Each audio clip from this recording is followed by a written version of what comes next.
क्या कहना चाहेंगे इसमें? निश्चित रूप से मुंबई में आने वाला हर आदमी उम्मीद के साथ, सपनों के साथ आता है अपने गांव को छोड़ के, कि कहीं ना कहीं मुंबई में जाके कुछ अपना भविष्य बना होगा।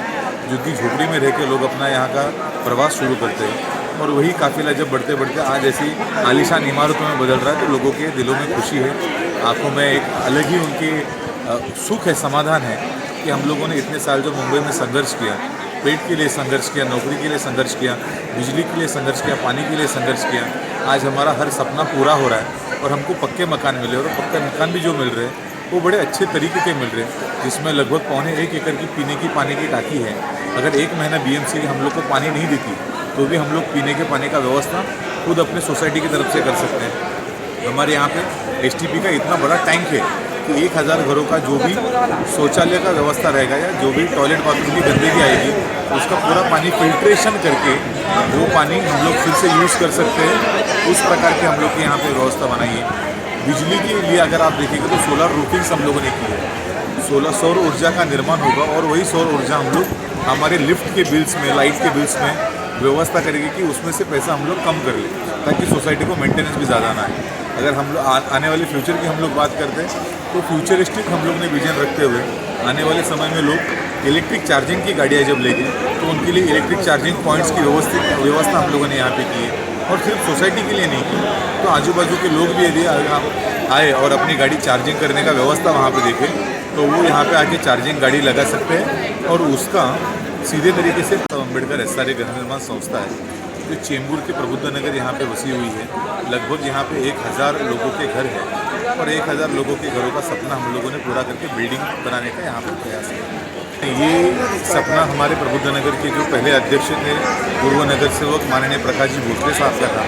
ये उनकी सोच थी कि हम लोग भले झुग्गी झोपड़ी में पैदा हुए, लेकिन हमारा जीवन मान हमेशा सुधरना चाहिए, और आने वाले भविष्य में हमारी जो भी जनरेशन रहेगी, जो भी हमारी नई पीढ़ियाँ रहेगी, जिस प्रकार का दुख दर्द हम लोगों ने सहन किया वो हमारे नई पीढ़ियों को, जो हमारी जनरेशन्स रहेगी उनको कभी ना सहन करना पड़े।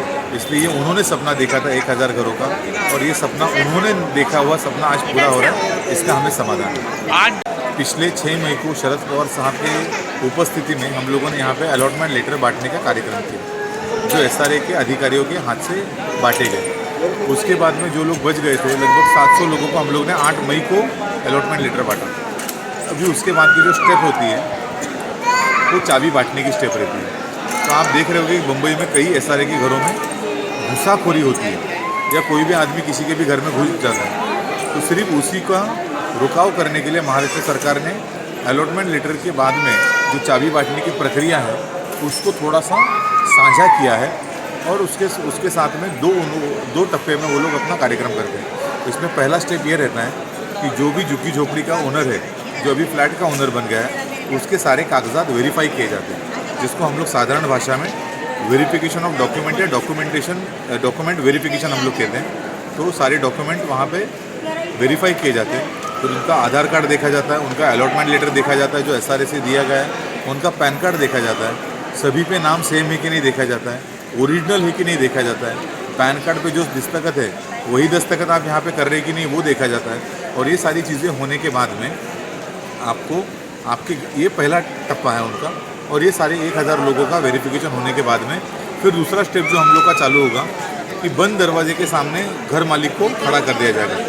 यदि मान लो मेरा रूम नंबर 101 है तो मुझे 101 के सामने खड़ा कर दिया जाएगा।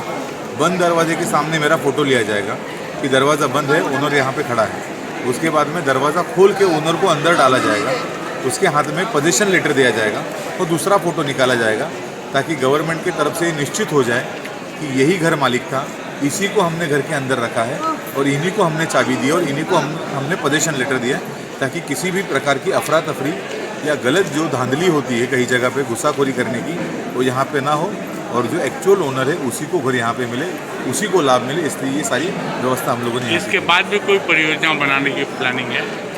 निश्चित रूप से 1000 घर जब हम लोगों ने बनाए तो इसका मेंटेनेंस करना बहुत बड़ी हम लोग के ऊपर जिम्मेदारी है। तो आने वाले समय पे ये सोलर सिस्टम्स के माध्यम से हम लोग अपना इलेक्ट्रिसिटी का बिल कैसे कम कर सकते हैं, या तो फिर पानी बचत के लिए हम लोग क्या कर सकते हैं। यहाँ पे रेन वाटर हार्वेस्टिंग का एक हम लोग ने बड़ा प्रोजेक्ट बना रखा है, जिसके माध्यम से जो बारिश का पानी आएगा उसको भी हम लोग फिल्ट्रेशन के प्रोसेस से यूज़ करके फ्लश के टाँकियों में हम लोग को पानी का व्यवस्था करना चाहते हैं। इलेक्ट्रिक चार्जिंग पॉइंट्स है हमारे पास, जहाँ पे अगर आजू बाजू का कोई बंदा है जिसके पास इलेक्ट्रिक की गाड़ी है, वो यदि अपने गूगल पे डालता है चार्जिंग पॉइंट्स, तो उसको डायरेक्टली प्रबुद्ध नगर देखेगा, वो यहाँ पे आएगा, अपनी गाड़ी चार्ज करेगा और चार्ज करने के बाद में सीधे तरीके से गूगल पे पैसा भर के हमारे बैंक के अकाउंट में आएगा सोसाइटी के, जिसके माध्यम से हम लोगों को मेंटेनेंस का पैसा कम करने के लिए सुविधा हो जाएगी। तो ऐसी कई सारी योजनाएं हैं जो आने वाले भविष्य में हम लोग देखेंगे। साथ ही साथ में ये भी हम लोग देख रहे हैं कि महिलाओं को यहाँ पे घर बैठे रोज़गार दे सकते हैं क्या, बच्चों के लिए कंप्यूटर एजुकेशन कुछ लिटरेसी के माध्यम से कुछ चालू कर सकते हैं क्या। आने वाले जनरेशन को फ्यूचरिस्टिक और ग्लोबली हम लोग टच करने के माध्यम से जो जो कुछ कर सकते हैं, सारी चीज़ें प्रबुद्ध नगर में डॉक्टर बाबासाहेब आंबेडकर सोसायटी में हम करने का प्रयास करेंगे। थँक्यू. माझं नाव आहे पप्पू पवार, मी त्याला वार्डाध्यक्ष आहे आणि माझा फ्लॅट तिसऱ्या माळ्यावर आहे. आणि इथं योगदान जे आहे ते आरपीवाल्यांचं आहे, आपल्या साहेबाचं आहे या साऱ्यामध्ये. आणि जेव्हा झोपडपट्टीमध्ये नसती तेव्हापासून आपल्या साहेबांनी पाण्याचं नळ, झोपडपट्टीचं नळ, झोपडपट्टीचे पैसे असू द्या, टाटाचे पैसे असू द्या, आपले साहेब आमची सगळी गँग रिपब्लिकन पक्षाची हे सगळं आवाज उठून तेव्हा हे झोपडपट्टीची पुनर्वसन झालेली. आणि त्याच्यानंतर टाटा पॉवरनी आणि एस आर एनी आणि आमच्या वस्तीच्या कार्यकर्त्यांनी आणि महिलांनी व्यवस्थित डेव्हलप करून आणि टाटाला सहकार्य केल्याबद्दल तर त्याच्यामुळं आमच्या लोकांचं नक्कीच त्यांच्या जीवनाचं सोनं झालेलं आहे, कल्याण झालेलं आहे त्यांचं. आणि भविष्यात त्या लोकांनी चांगला लावा, सोसायटी चांगली ठेवावं. आणि नंतर रिपब्लिकन पक्षाचं बाबासाहेबांचं नाव रोशन झालं पाहिजे, खराब झाली नाही पाहिजे सोसायटी, हे लोकांनी सगळी जाणीव घ्यावं. इथं थांबतो. जय भीम.